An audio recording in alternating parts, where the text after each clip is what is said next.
We have an update this morning. Legislation to rename Old Wheat Street in Atlanta to Cornelius Taylor Street is on hold. The Justice for Cornelius Taylor Coalition is pushing for the renaming in honor of Taylor, a homeless man killed last January by a city truck during the clearing of an encampment.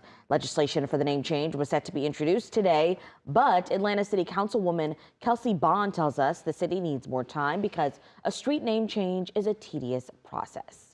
Governor Brian Kemp has appointed a commission to decide by Thursday whether to suspend Sharon Henderson. Henderson is a Democrat representing District 113 in Newton County. She faces 2 counts of theft of government funds and 10 counts of making false statements. This is all tied to pandemic money. Prosecutors allege Henderson falsely claimed Henry County Schools as her employer in 2020, collecting more than $17,000 in benefits.